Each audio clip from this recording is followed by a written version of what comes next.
We are living at a time when human knowledge is expanding at a phenomenal pace.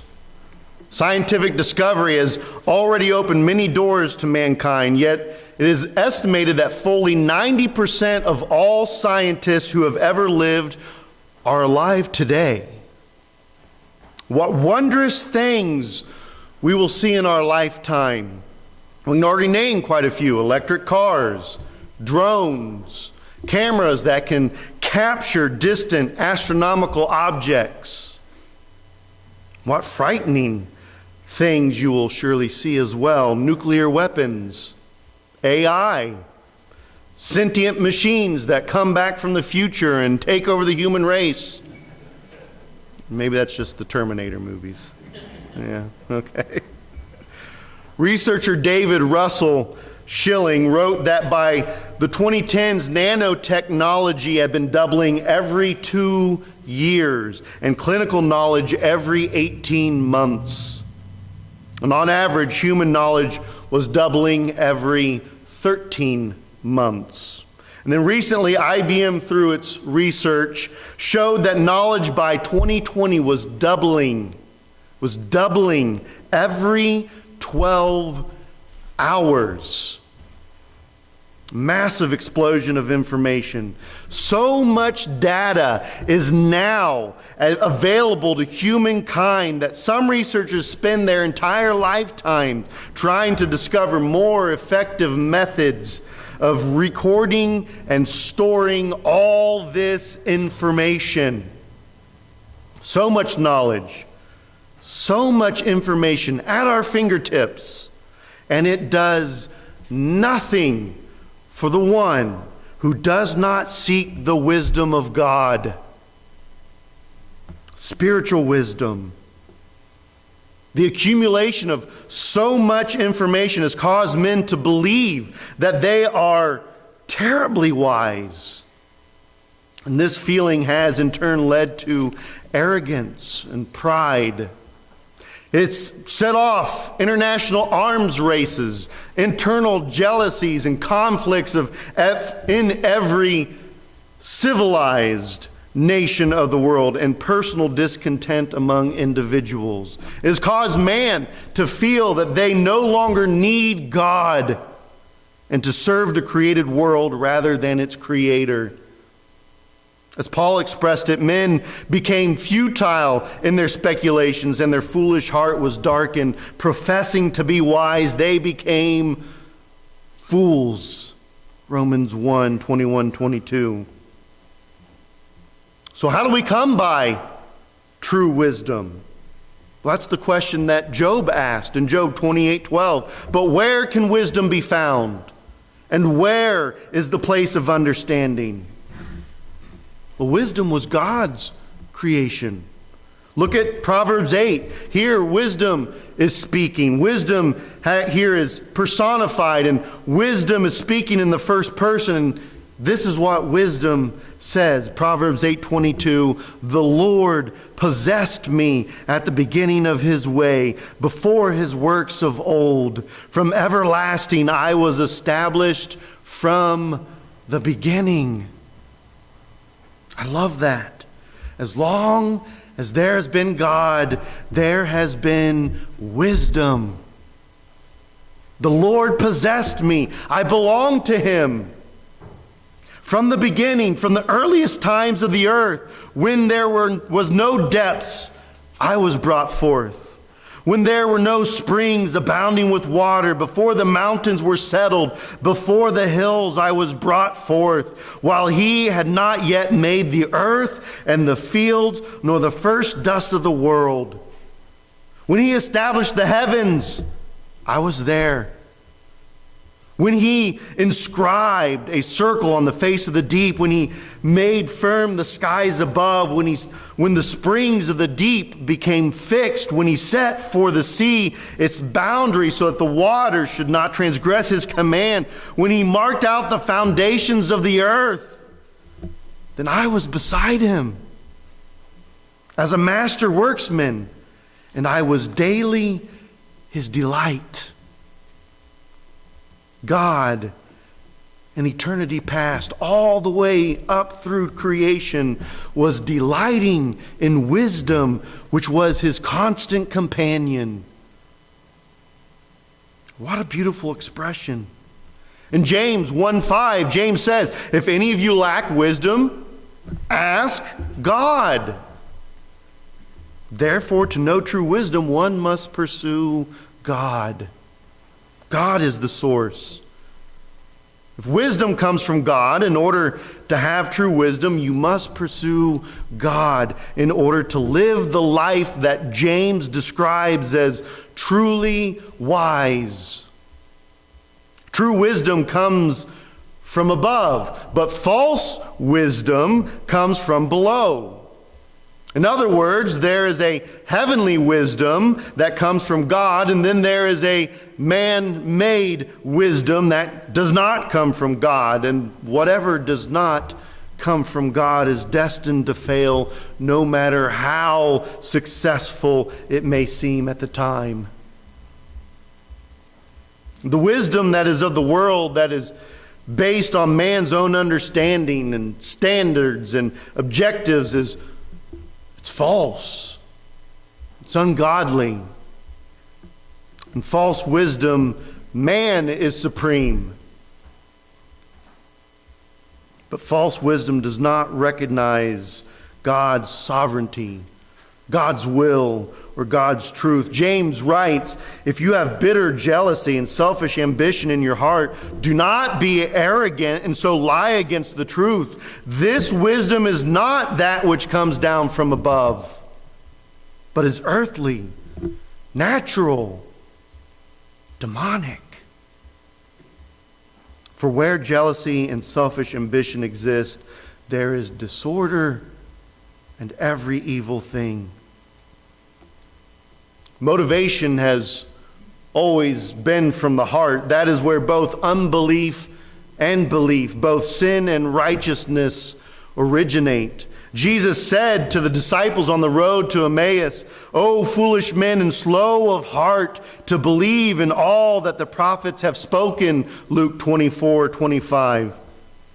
But then he also made clear that out of the heart come evil thoughts, murders, adulteries, fornications, thefts, false witness, slanders, Matthew 15:19.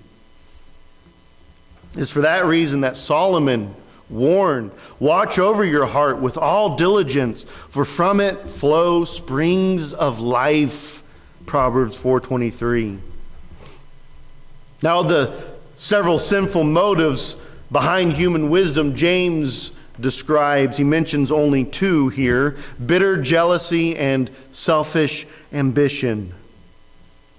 Those whose lives are based on and motivated by human, ungodly wisdom are inevitably self-centered, living in a world in which their own personal ideas and desires and standards are the measure of everything. Whatever and whoever serves those ends is considered good and friendly, and whoever threatens those ends is considered an enemy. Those who are engulfed in self-serving worldly wisdom resent anyone and anything that comes between them and their own objectives. A person whose motives are based on the world's wisdom then is inevitably arrogant. When arrogance is the normal and unabashed attitude of a person, it demonstrates the absence of divine wisdom and a saving relationship with God. There's nothing more characteristic of fallen, unredeemed men than being dominated by self. James is therefore saying that if a person claims to belong to God and to have the wisdom of God, but his life is motivated and characterized by these things he mentions, he is simply lying against the truth. Whatever he might claim, he is living a lie. James says that the wisdom that rules this lifestyle is earthly, sensual, natural, demonic. It's limited to the present material world of time and space. It's sensual, fleshly. It relates only to the fallen, unredeemed man.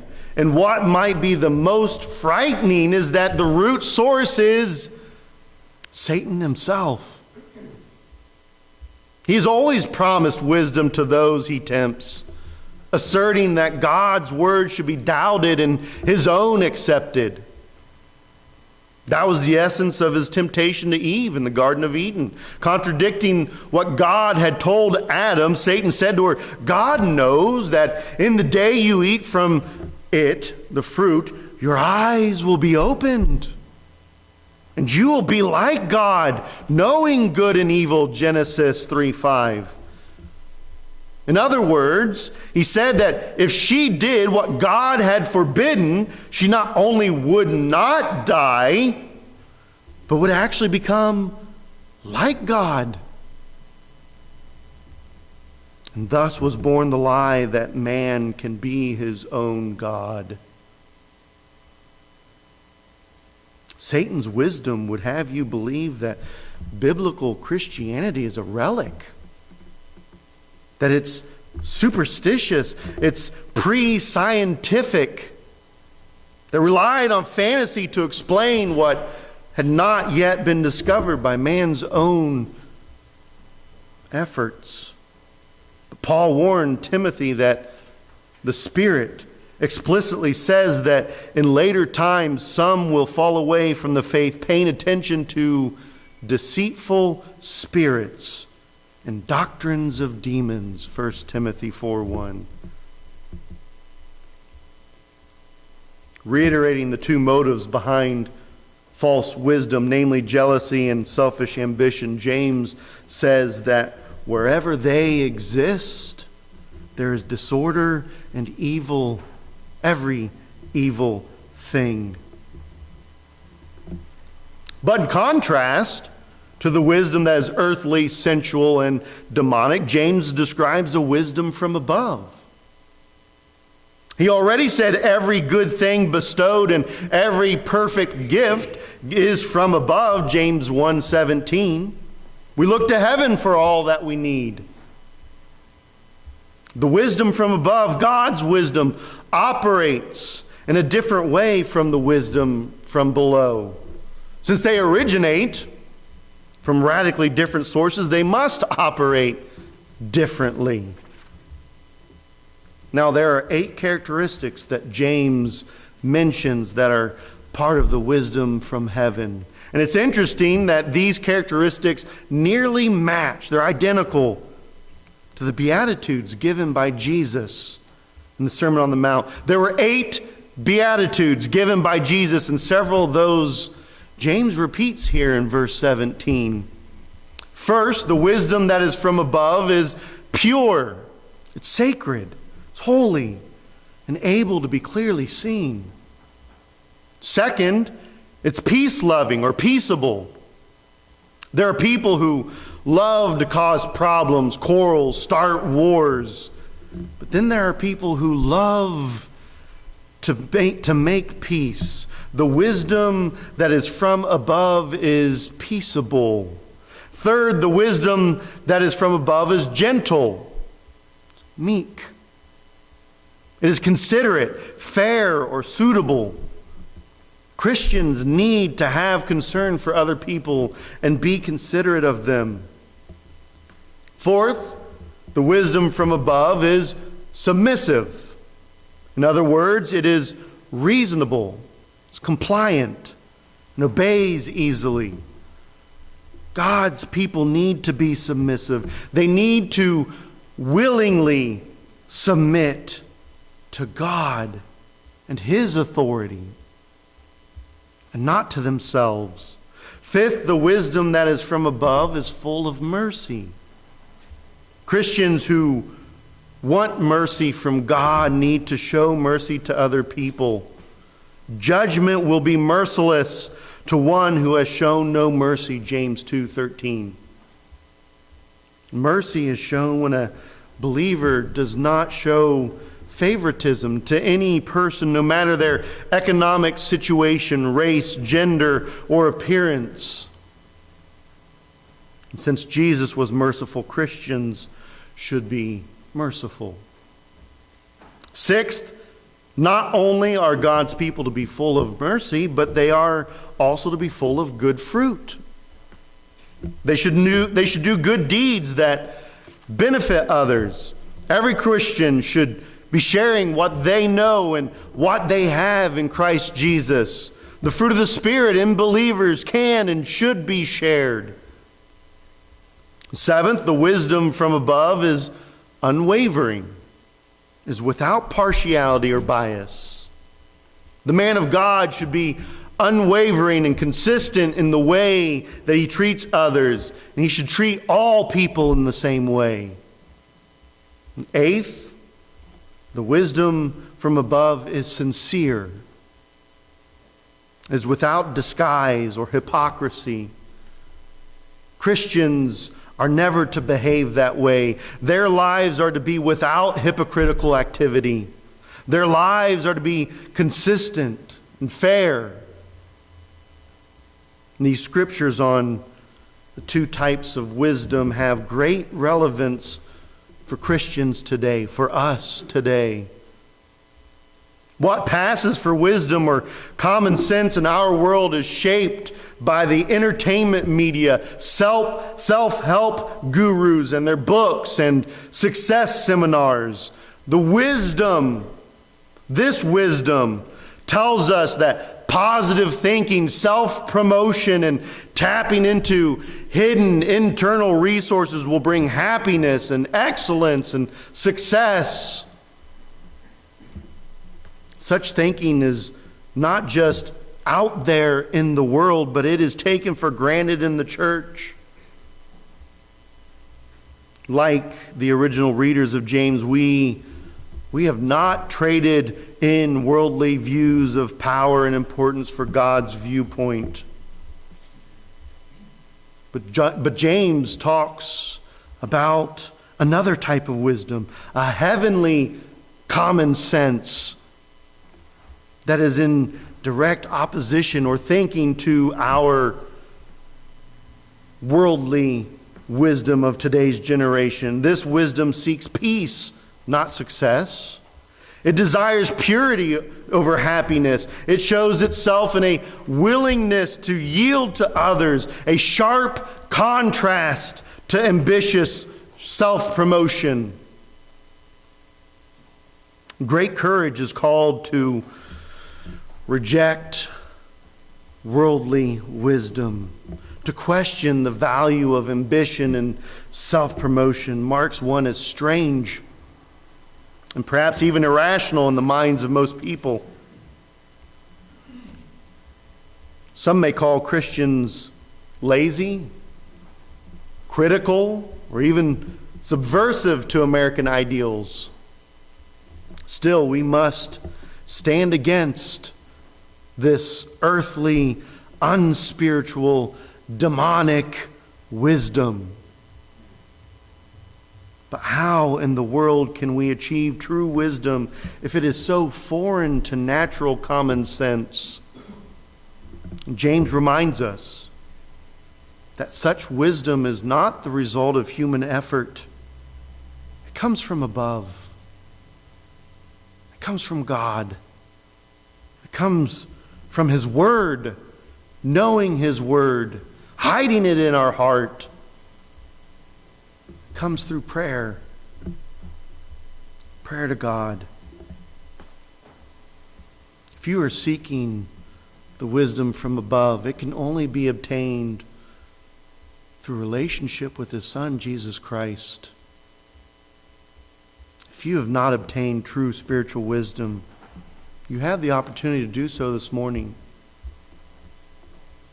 Submit yourself to Christ. Confess your sin. Reenact His death, burial, and resurrection and baptism. You can do that this morning as we stand and sing this song.